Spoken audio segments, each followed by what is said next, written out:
کہ بھائی اہمیت تسبیح کی یہ ہے کہ فسبح بحمد ربک، تسبیح کرو حمد کے ساتھ، واستغفرہ، اور پروردگار کی بارگاہ میں استغفار کرو.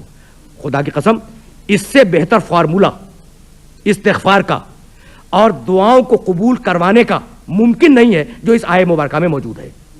فسبح بحمد ربک واستغفرہ، پہلے پروردگار کی بے عیبی کا اعلان کرو.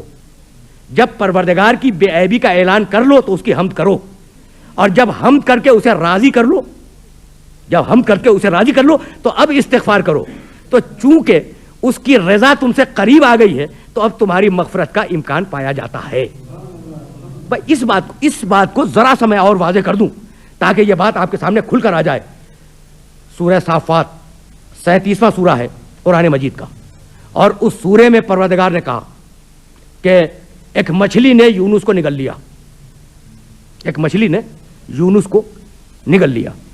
فلولا انہ کان من المسبحین للبث فی بطنہ الی یوم یبعثون. اب دیکھیے گا کتنا عجیب و غریب جملہ ہے. اگر ترجمہ کر رہا ہوں آیت کا، فلولا انہ کان من المسبحین، اگر وہ یونس تسبیح کرنے والوں میں شامل نہ ہوتا. عظمت دیکھیں تسبیح کی. اگر وہ یونس تسبیح کرنے والوں میں شامل نہ ہوتا تو کیا ہوتا؟ لبث فی بطنہ الی یوم یبعثون، تو قیامت تک اسی مچھلی کے پیٹ میں رہتا. تسبیح نے یونس کو بچا لیا. کتنی عظیم ہے تسبیح، اللہ کی تسبیح کتنی عظیم ہے. تسبیح نے یونس کو مچھلی کے پیٹ سے بچا لیا اور پھر دنیا میں واپس پہنچا دیا. یہ ہے کمال تسبیح کا. اب وہ تسبیح کیا تھی یونس کی؟ گفتگو تمام ہو گئی.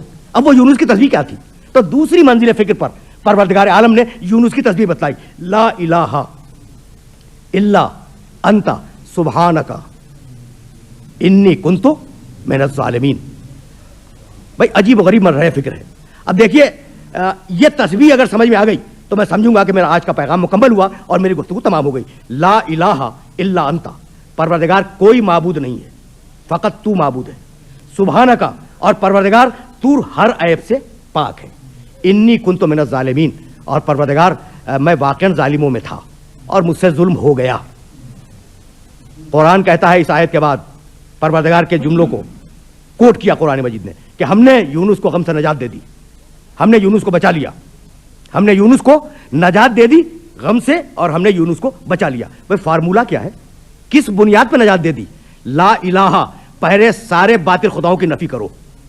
الا انت، پھر اس کی بارگاہ میں ہدیہ عبودیت اور ہدیہ بندگی پیش کرو. سبحانک، پھر اس کو ہر عیب سے مبرہ قرار دو.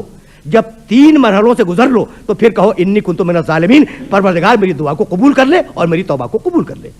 تو اگر ان 3 مرحلوں سے گزر کر تم اس کی بارگاہ میں جاؤ گے تو تمہاری دعا کا اور تمہاری توبہ کا قبول ہونا حتمی اور یقینی بن جائے گا.